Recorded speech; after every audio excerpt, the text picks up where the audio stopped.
AP అసెంబ్లీలో సభ్యుల హాజరుపై speaker Ayyanna Patrudu కీలక వ్యాఖ్యలు చేశారు. కొంతమంది సభ్యులు సభకు రావడం లేదని, మరికొందరు సభ్యులు దొంగల్లా వచ్చి అటెండెన్స్ లో సంతకాలు పెట్టి వెళ్లిపోతున్నారని అన్నారు. ప్రజల చేత ఎన్నికై ఇలా దొంగలా రావడం ఏంటని ప్రశ్నించారు స్పీకర్. దానికి సంబంధించిన బ్రేకింగ్ న్యూస్ చూస్తున్నాం. ఏపీ అసెంబ్లీలో సభ్యుల హాజరుపై స్పీకర్ అయ్యన్న పాత్రుడు కీలక వ్యాఖ్యలు చేశారు. కొంతమంది సభ్యులు సభకు రావడం లేదని, మరికొందరు సభ్యులు దొంగల్లా వచ్చి అటెండెన్స్ లో సంతకాలు పెట్టి వెళ్లిపోతున్నారని ఆయన వ్యాఖ్యలు చేశారు. ప్రజల చేత ఎన్నికై ఇలా దొంగలా రావడం ఏంటని ప్రశ్నించారు స్పీకర్. కూర్చోండి ప్లీజ్.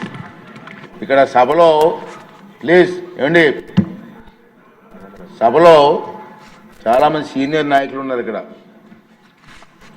మంత్రులు చేసిన పెద్దలు కూడా ఉన్నారు. మీ దృష్టికి ఒక విషయం తీసుకురావాల్సిన అవసరం ఉంది. ఈ సమావేశాలలో దురదృష్టవశాత్తు దాదాపు 25 ప్రశ్నలకు సభలో సమాధానం లభించలేదు. ప్రతిపక్షానికి చెందిన గౌరవ సభ్యులు ప్రశ్నలు వేస్తున్నారు, రావట్లే. దాని మీద కారణం ఏంటంటే వాళ్ళు ప్రశ్నలు వేయడం వల్ల మరొక 2 మెంబర్స్కి మాట్లాడే అవకాశం పోతుంది. అది సమంజసం కాదు ప్రజాస్వామ్యంలో. కానీ ప్రశ్నలు అడగడానికి సభలో ఉండటం లేదు. మీరు చూస్తూనే ఉన్నారు, ప్రశ్నలు వస్తున్నాయి, వాళ్ళు సభలోకి రావట్లేదు. ఈ కారణంగా సభలో ఎవరో ఒకరి ద్వారా మరో 2 ప్రశ్నలు అడిగే అవకాశం కోల్పోతున్నారు. ఇది చాలా దురదృష్టకరం. సభకు ఎన్నికైన గౌరవ సభ్యులు సగర్వంగా సభకు రావాలి. ప్రజలు ఎన్నుకున్నారు మిమ్మల్ని, సభలోకి వెళ్ళి మా సమస్య మాట్లాడమని. సభకు రావాలి. ఎవరికీ కనిపించకుండా వచ్చి సభ్యులు హాజరు పట్టికలో సంతకాలు చేసి వెళ్ళిపోతున్నారండి, దొంగలలాగా వచ్చి.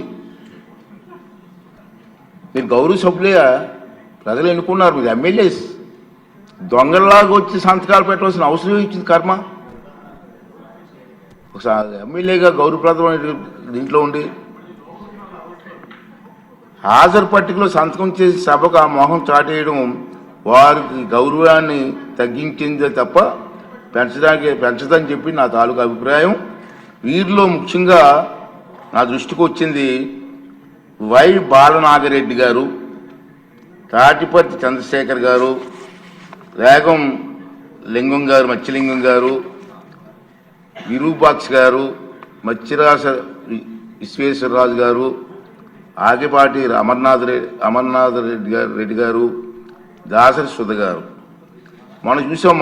గవర్నర్ ప్రసంగం ముగిసిన తర్వాత, అంటే ఫిబ్రవరి 24వ తేదీ తర్వాత వేరు తేదీల్లో అటెండెన్స్ రిజిస్టర్లో సంతకాలు పెట్టేట్టు నా దృష్టికి వచ్చింది. అంత దొంగచాటును వచ్చి ఒక దొంగల మాదిరిగా సంతకాలు పెట్టవలసిన అవసరం లేదు.